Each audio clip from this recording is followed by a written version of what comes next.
ನಮಸ್ತೆ friends, welcome back to my channel. ಇವತ್ತಿನ ಒಂದು ವಿಡಿಯೋದಲ್ಲಿ ನಿಮಗೆ ಗೃಹಜ್ಯೋತಿ ಮತ್ತು ಗೃಹಲಕ್ಷ್ಮಿ ಯೋಜನೆಯ ಫಲಾನುಭವಿಗಳಿಗೆ ಸರ್ಕಾರದಿಂದ ಒಂದು ಶಾಕಿಂಗ್ ಸುದ್ದಿ ಇದೆ. ಖಂಡಿತವಾಗ್ಲೂ ತಿಳಿಸ್ಕೊಡ್ತೀನಿ.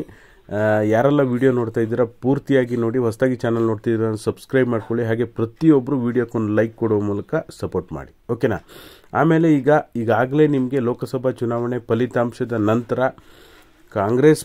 ಸ್ವತಃ ಕಾಂಗ್ರೆಸ್ ಪಕ್ಷದಲ್ಲೇ ಸಾಕಷ್ಟು ಸಚಿವರು, ಶಾಸಕರು ಇದ್ರ ಬಗ್ಗೆ ಗ್ಯಾರಂಟಿ ಯೋಜನೆಗಳ ಬಗ್ಗೆ ನೀವು ಮರುಪರಿಶೀಲನೆ ಮಾಡಬೇಕು, ಗ್ಯಾರಂಟಿ ಯೋಜನೆಗಳಿಂದ ನಮಗೆ ಹೆಚ್ಚು ಲಾಭ ಆಗ್ತಾ ಇಲ್ಲ, ಜನರಿಗೂ ಕೂಡ ಇದರಿಂದ ಲಾಭ ಆಗಿದ್ದರೆ ಅವರು ನಮಗೆ ಹೆಚ್ಚು ಸೀಟನ್ನು ಗೆಲ್ಲಿಸ್ತಾ ಇದ್ರು, ಈ ರೀತಿಯಾಗಿ ಸಾಕಷ್ಟು ವಿರೋಧವನ್ನು ವ್ಯಕ್ತಪಡಿಸಿದ್ರು ಗ್ಯಾರಂಟಿ ಯೋಜನೆಗಳ ಬಗ್ಗೆ. ಆಮೇಲೆ ಇದ್ರ ಬಗ್ಗೆ ಯಾರು ಮಾತಾಡಕ್ಕೆ ಹೋಗಬೇಡಿ ಅಂತ CM ಸಿದ್ದರಾಮಯ್ಯನವರು ವಾರ್ನಿಂಗನ್ನು ಕೊಟ್ಟಿದ್ದಾರೆ. ಗ್ಯಾರಂಟಿಗಳನ್ನು ಮುಂದುವರಿಸ್ತೀವಿ ಅಂತ ಹೇಳಿದ್ದಾರೆ. ಆದರೆ ಈಗ ಹೊಸ ಒಂದು ಶಾಕಿಂಗ್ ಸುದ್ದಿ ನಿಮ್ಮ ಎದುರುಗಡೆ ಬಂದಿದೆ. ಎರಡು ವಿಚಾರದಲ್ಲಿ ನಿಮಗೆ ಈ ಒಂದು ಶಾಕಿಂಗ್ ಸುದ್ದಿಯ ಬಗ್ಗೆ ಡೀಟೇಲ್ ಇನ್ಫಾರ್ಮೇಷನ್ ಕೊಡ್ತೀನಿ. ದಯವಿಟ್ಟು ಒಂದು 4-5 ನಿಮಿಷ ಅಷ್ಟೇ ಪೂರ್ತಿ ವಿಡಿಯೋನ ನೋಡಿ, ಓಕೆನಾ. ಮೊದಲನೇದಾಗಿ ಗೃಹಜ್ಯೋತಿ ಯೋಜನೆಗೆ ಸಂಬಂಧಪಟ್ಟ ಹಾಗೆ ಇನ್ನೂ ಕೂಡ ಸಾಕಷ್ಟು ಜನ ಫಲಾನುಭವಿಗಳು ಇದರಲ್ಲಿ ಅರ್ಹತೆ ಇಲ್ಲದವರು ಕೂಡ ಪಡ್ಕೊತಾ ಇದ್ದಾರೆ. ಬೇರೆ ಬೇರೆ ಹೆಸರಿನಲ್ಲಿ, ಅಂದರೆ ಎರಡು ರೀತಿಯಲ್ಲಿ, ಅಂದರೆ ಬೇರೆ ಬೇರೆ ಹೆಸರಿನಲ್ಲಿ ಮೀಟರ್ ಬೋರ್ಡನ್ನು ಆಧಾರ್ ಕಾರ್ಡ್ ಕೊಟ್ಟು ಲಿಂಕ್ ಮಾಡಿರುವಂಥದ್ದು, ಬೋಗಸ್ ದಾಖಲೆಗಳನ್ನು ಸೃಷ್ಟಿಸಿ ಈ ಒಂದು ಯೋಜನೆಯ ಲಾಭವನ್ನು ಪಡ್ಕೊತಾ ಇದ್ದಾರೆ ಗೃಹಜ್ಯೋತಿ ಮತ್ತು ಗೃಹಲಕ್ಷ್ಮಿ ಯೋಜನೆಯ ಫಲಾನುಭವಿಗಳು, ಓಕೆನಾ. ಬೋಗಸ್ ದಾಖಲಾತಿಗಳನ್ನು ಕೊಟ್ಟು, ಒಂದು ದಾಖಲಾತಿಗೆ ಸಂಬಂಧಪಟ್ಟ ಹಾಗೆ ತಪ್ಪಾಗಿದ್ದರೆ ಅಥವಾ ಬೋಗಸ್ ದಾಖಲಾತಿಗಳನ್ನು ಕೊಟ್ಟು ಯೋಜನೆಯ ಲಾಭವನ್ನು ಪಡ್ಕೊಳ್ತಾ ಇರೋದಾಗಿದ್ದರೆ, ಇನ್ನೊಂದು ಕಡೆ ಅನರ್ಹ ವ್ಯಕ್ತಿಗಳಿಗೆ ಈ ಯೋಜನೆಯ ಲಾಭ ಹೋಗ್ತಾ ಇದೆ. ನಾವು ಇದುವರೆಗೂ ಕೂಡ ಇದನ್ನು ಕಂಪ್ಲೀಟಾಗಿ ಪರಿಶೀಲನೆ ಮಾಡದೇನೆ ನಾವು ಈ ಯೋಜನೆಯನ್ನು ಜಾರಿಗೆ ತಂದುಬಿಟ್ಟಿದ್ದೀವಿ. ಈಗ ಇದ್ರ ಬಗ್ಗೆ ಮರುಪರಿಶೀಲನೆಯನ್ನು ನಾವು ಮಾಡಲೇಬೇಕಾಗುತ್ತೆ ಅಂತ ಹೇಳಿ ಇದ್ರ ಬಗ್ಗೆಯನ್ನು ಸರ್ಕಾರದಿಂದ ಅಪ್ಡೇಟ್ ಸಿಕ್ಕಿರುವಂಥದ್ದು. ಇದನ್ನು ನಾನು ಹೇಳ್ತಾ ಇಲ್ಲ, ಎಲ್ಲ ಮೀಡಿಯಾದಲ್ಲೇ ಕೂಡ ಬರ್ತಾ ಇದೆ. ಯಾವ ಮೀಡಿಯಾದಲ್ಲಿ ಬರ್ತಾ ಇದೆ, ಎಲ್ಲಿ ಬರ್ತಾ ಇದೆ ನ್ಯೂಸ್ ಅಂತ ನಿಮಗೆ ಪಕ್ಕಾ ಕ್ಲಾರಿಟಿ ಬೇಕು ಅಂದರೆ ನನ್ನ ಟೆಲಿಗ್ರಾಮ್ ಮತ್ತು ವಾಟ್ಸಪ್ಪಲ್ಲಿ ಹಾಕಿರ್ತೀನಿ. ಮಿಸ್ ಮಾಡದೆ ಅಲ್ಲಿ ಹೋಗಿ ನೋಡುವಂಥ ಕೆಲಸವನ್ನು ಮಾಡಿ. ಯಾರ್ಯಾರಿಗೆ ನನ್ನ ಮೇಲೆ ನಂಬಿಕೆ ಇಲ್ಲ ಅವರು, ಓಕೆನಾ. ಕೆಲವರು ನಾನು ವಿಡಿಯೋ ಮಾಡಿದ ಮೇಲೂ ನೀವು ಸುಮ್ಮನೆ ಹೇಳ್ತೀರಾ ಹಾಗೆ ಹೀಗೆ ಅಂತ ಹೇಳ್ಬೋದು. ಖಂಡಿತವಾಗ್ಲೂ ಕತ್ತರಿ ಹಾಕೋಕ್ಕೆ ಪ್ಲ್ಯಾನ್ ಮಾಡ್ಕೊಂಡಿದೆ. ಇದು ನ್ಯೂಸಲ್ಲೂ ಕೂಡ ಬಂದಿರುವಂಥದ್ದು, ಓಕೆನಾ.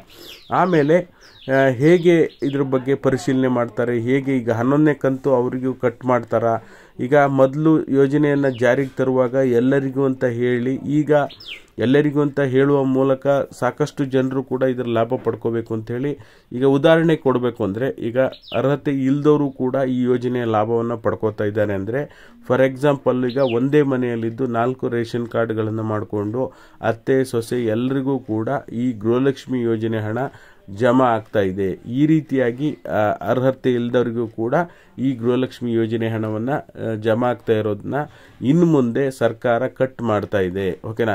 ಈ ರೀತಿ ಕಟ್ ಮಾಡೋದ್ರಿಂದ ಸರ್ಕಾರಕ್ಕೆ ಏನಾಗ್ತಾ ಇದೆ ಅಂದರೆ 10,000 ಕೋಟಿ ರೂಪಾಯಿ ಉಳಿತಾಯ ಆಗ್ತಾ ಇದೆ ಅಂತೆ, ಓಕೆನಾ.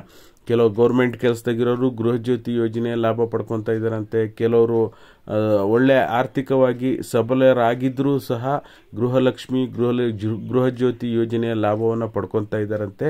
ಸರ್ಕಾರದ ಉದ್ದೇಶ ಆದಷ್ಟು ಸರ್ಕಾರಕ್ಕೂ ಕೂಡ ಒಂದು ಬೇರೆ ಬೇರೆ ಅಭಿವೃದ್ಧಿ ಕೆಲಸಗಳಿಗಾಗುತ್ತೆ. ಹಣ ಉಳಿದ್ರೆ ಅರ್ಹತೆ ಇರೋಂಥ ಫಲಾನುಭವಿಗಳಿಗೆ ಮಾತ್ರ ನಾವು ಹಣವನ್ನು ಬಿಡುಗಡೆ ಮಾಡಬೇಕು ಅಂತ ಪ್ಲಾನ್ ಮಾಡ್ತಾ ಇದೆ.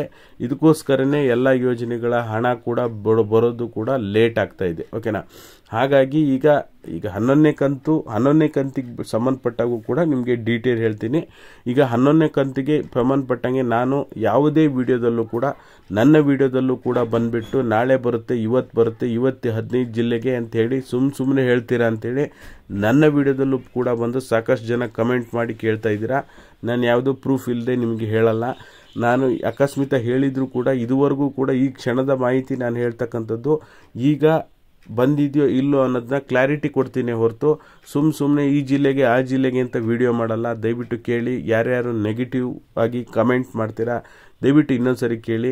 ನಮ್ಮ ಒಂದು ರೆಗ್ಯುಲರ್ ಆಗಿ ನಮ್ಮನ್ನು ಫಾಲೋ ಮಾಡ್ಕೊಂಡು ಬಂದವರಿಗೆ ಗೊತ್ತಿರುತ್ತೆ ನಾವು ಯಾವ ರೀತಿ ಅಪ್ಡೇಟನ್ನು ಕೊಡ್ತೀವಿ ಅಂತ, ಓಕೆನಾ. ಸಾಕಷ್ಟು ಜನ ನನ್ನ ವಿಡಿಯೋದಲ್ಲೂ ಶುರು ಮಾಡ್ಕೊಂಡಿದ್ದಾರೆ. ಈಗ ಬರೀ ಸುಳ್ಳು ಇವತ್ತು ಬರುತ್ತೆ ಅನ್ನೋದು, ಇಲ್ಲ ಇವತ್ತು ಬಂದಿಲ್ಲ ಅಂದರೆ ನಾಳೆ ಬರುತ್ತೆ ಅನ್ನೋದು. ನಾಳೆ ಬಂದಿಲ್ಲ ಅಂದರೆ ನಾಡಿದ್ದು ಬರುತ್ತೆ ಅನ್ನೋದು. ನಾನೇನಾದರೂ ಆ ರೀತಿ ಹೇಳ್ತಾ ಇದ್ದೀನ ವೀಕ್ಷಕರೇ?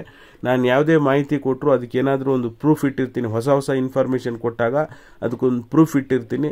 ಇಲ್ಲ ಅಂದರೆ ಮಾಹಿತಿ ಕೊಡೋಕ್ಕೆ ಹೋಗಲ್ಲ. ಇಲ್ಲ ಅಂದರೆ ನನಗೆ ಅದು ಗೊತ್ತಿಲ್ಲ ಅಂದರೆ ಅದು ಇನ್ನೂ ಕೂಡ ಬಂದಿಲ್ಲ ಸ್ನೇಹಿತರೆ. ಯಾವುದೇ ಮಾಹಿತಿ ಸರ್ಕಾರದಿಂದನೂ ಕೂಡ ಬಂದಿಲ್ಲ ಅಂತ ಹೇಳ್ತೀನಿ. ನಿಮ್ಗೇನು ಅನಿಸುತ್ತೆ ಕಮೆಂಟ್ ಮಾಡೋ ಮೂಲಕ ತಿಳಿಸಿ. ಇದ್ರ ಬಗ್ಗೆ ಒಂದು ಪೋಲ್ ಹಾಕ್ತೀನಿ ಕಮ್ಯುನಿಟಿ ಪೋಸ್ಟಲ್ಲಿ, ನಾನು ಫೇಕ್ ಇನ್ಫಾರ್ಮೇಷನ್ ಕೊಡ್ತಾ ಇದ್ದೀನಾ ಅಂತ ಅಥವಾ ಇಲ್ವಾ ಅಂತ. ಓಕೆನಾ? ಯಾರ್ಯಾರು ಈ ರೀತಿಯಾಗಿ ಹೇಳ್ತೀರಾ ಅವರ ಕಮೆಂಟನ್ನು ಹಾಕಿ ನಾನು ಕಮ್ಯುನಿಟಿ ಪೋಸ್ಟನ್ನು ಹಾಕ್ತೀನಿ. ದಯವಿಟ್ಟು ಪ್ರತಿಯೊಬ್ಬರು ವೋಟ್ ಮಾಡಿ. ಓಕೆನಾ? ಈಗ ನಿಮ್ಗೇನು ರಾಜ್ಯ ಸರ್ಕಾರ 10,000 ಕೋಟಿ ತೆರೆಮರೆಯಲ್ಲಿ ರಾಜ್ಯ ಸರ್ಕಾರ 10,000 ಕೋಟಿ ಹಣವನ್ನು ಉಳಿತಾಯ ಮಾಡಲಿಕ್ಕೆ ಪ್ಲಾನ್ ಮಾಡ್ತಾ ಇದೆ. ಬೋಗಸ್ ದಾಖಲಾತಿಗಳನ್ನು ಕೊಟ್ಟು ಗೃಹಜ್ಯೋತಿ ಮತ್ತು ಗೃಹಲಕ್ಷ್ಮಿ ಯೋಜನೆಯ ಲಾಭವನ್ನು ಪಡಿತಾ ಇರೋರನ್ನ ಕತ್ತರಿ ಹಾಕಿ ಮತ್ತು ಅರ್ಹತೆ ಇರ್ತಕ್ಕಂಥ ಅನರ್ಹರಿಗೆ ಏನು ಹೋಗ್ತಾ ಇದೆ ಗೃಹಲಕ್ಷ್ಮಿ ಮತ್ತು ಗೃಹಜ್ಯೋತಿ ಹಣ, ಅದನ್ನು ತಡೆಗಟ್ಟಿ ಸುಮಾರು 10,000 ಕೋಟಿ ಹಣವನ್ನು ಉಳಿತಾಯ ಮಾಡ್ತಾ ಇದೆ. ಉಳಿತಾಯ ಮಾಡಿಬಿಟ್ಟು ಅದನ್ನು ಅಭಿವೃದ್ಧಿ ಕೆಲಸಗಳಿಗೆ ಹಾಕ್ತಾ ಇದ್ದೀವಿ ಅನ್ನೋದು ಇಲ್ಲಿ ಹೊಸ ಒಂದು ಅಪ್ಡೇಟ್ ಬಂದಿದೆ. ಟಿ ವಿಲಿ ಬಂದಿರತಕ್ಕಂಥ ಆ ಒಂದು ವಿಡಿಯೋನ ನನ್ನ ಟೆಲಿಗ್ರಾಮ್ ಮತ್ತು ವಾಟ್ಸಪ್ಪಲ್ಲಿ ಹಾಕಿರ್ತೀನಿ. ಮಿಸ್ ಮಾಡದೆ ಪ್ರತಿಯೊಬ್ಬರು ನೋಡಿ. ಓಕೆನಾ? ಆಮೇಲೆ ಗೃಹಲಕ್ಷ್ಮಿ 11ನೇ ಕಂತಿನ ಬಗ್ಗೆ ಹೇಳಬೇಕು ಅಂದರೆ ಈಗ ಆಲ್ರೆಡಿ ಸಾಕಷ್ಟು ದಿನ ಅದ್ರ ಬಗ್ಗೆನೇ ನಾವು ಸಾಕಷ್ಟು ವಿಷಯಗಳನ್ನು ಈಗ ಆಲ್ರೆಡಿ ಹೇಳಿದ್ದೀವಿ. ಬಟ್ ಆದರೆ ಲಕ್ಷ್ಮೀ ಹೆಬ್ಬಾಳ್ಕರ್ ಏನು 28ನೇ ತಾರೀಕು ಮಾತಾಡಿ 30ರ ಒಳಗಡೆನೆ ಬಂದ್ಬಿಡುತ್ತೆ ಅಂತ ಹೇಳಿದರು. ಬಟ್ ಬರಲಿಲ್ಲ. ಅವ್ರು ಏನು ಹೇಳಿದಾರೋ ಅದನ್ನು ಫಾಲೋ ಮಾಡ್ತೀವಿ ನಾವು. ಅವ್ರು ಏನು ಅದರ ನಂತರ ಹೊಸದಾಗಿ ಏನೂ ಸ್ಟೇಟ್ಮೆಂಟನ್ನು ಕೊಟ್ಟಿಲ್ಲ. ಈ ಟ್ರೆಜರಿಗೆ ಬಂದಿದೆ ಅಂತ ಅವ್ರು ಹೇಳಿರೋದ್ರಿಂದ ಅದರ ಬೇಸ್ ಮೇಲೆ ಹೇಳಬೇಕು ಅಂದರೆ ಟ್ರೆಜರಿಗೆ ಹಣ ಬಂದ ಮೇಲೆ ನಿಮಗೆ ಒಂದು ಟ್ರಯಲ್ ಅಂತ ಹೇಳಿ ಒಂದು 5% ಜನರಿಗೆ ಬಿಡುಗಡೆ ಆಗಿದೆ. ಟ್ರಯಲ್ ಅಂತ ಹೇಳಿ ಒಂದು 5% ಜನರಿಗೆ ಮೊದಲೇ ಬಿಡುಗಡೆ ಆಗಿದ್ದು, ರೀಸೆಂಟ್ ಅಲ್ಲ. ಬಿಡುಗಡೆ ಆಗಿ ಆಮೇಲೆ ಬಿಡುಗಡೆ ಆಗಿಲ್ಲ.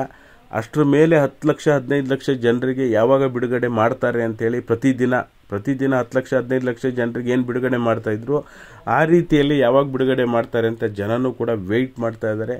ಬಟ್ ಇನ್ನೂ ಕೂಡ ಬಿಡುಗಡೆ ಆಗಿಲ್ಲ. ಜೂನ್ 28 ಆಯಿತು, 29 ಆಯಿತು, 30 ಆಯಿತು, 1 ಆಯಿತು, 2 ಆಯಿತು, ಇವತ್ತು 3ನೇ ತಾರೀಕು ಜುಲೈ. ಇವತ್ತು ಕೂಡ ಬಿಡುಗಡೆ ಆಗುತ್ತಾ ಇಲ್ವಾ ವೆಯ್ಟ್ ಮಾಡಿ ನೋಡೋಣ. ನನ್ನ ಅನಿಸಿಕೆ ಪ್ರಕಾರ, ಓಕೆನಾ, ಯಾವುದೇ ನಿಖರವಾದ ಮಾಹಿತಿ ಅಲ್ಲ, ಅನಿಸಿಕೆ ಪ್ರಕಾರ ಜುಲೈ 10ರೊಳಗೆ ನಿಮ್ಮ ಖಾತೆಗೆ ಜಮಾ ಆಗ್ಬೋದು. ಯಾಕೆಂದರೆ ಟ್ರೆಜರಿಗೆ ಬಂದಿದೆ ಅಂದರೆ ಇನ್ನೇನು ಇದು ಈ ಒಂದು 11ನೇ ಕಂತು ಬಿಡುಗಡೆಗೆ ಎಲ್ಲ ಸಿದ್ಧತೆ ಆಗಿದೆ. ಏನೂ ತೊಂದರೆ ಆಗಲ್ಲ. ಇದರಲ್ಲಿ ನಿಮಗೆ 12, 13, 14ನೇ ಕಂತಲ್ಲಿ ಖಂಡಿತವಾಗ್ಲೂ ಕೂಡ ಫಿಲ್ಟರ್ ಆಗೇ ಆಗುತ್ತೆ. ಯಾರು ಬೋಗಸ್ ದಾಖಲಾತಿಗಳನ್ನು ಕೊಟ್ಟಿದ್ದಾರೆ ಅವರಿಗೆ ಬರೋದಿಲ್ಲ. ಯಾರು ಅನರ್ಹರಿದ್ದಾರೆ ಅವ್ರನ್ನ ಕಟ್ ಮಾಡೇ ಮಾಡ್ತಾರೆ. ಯಾಕೆಂದರೆ ಈಗ ಅಭಿವೃದ್ಧಿಗೂ ಕೂಡ ಹಣ ಸಿಗ್ತಾ ಇಲ್ಲ, ಎಲ್ಲ ಗ್ಯಾರಂಟಿಗಳಿಗೆ ಹೋಗ್ತಾ ಇದೆ.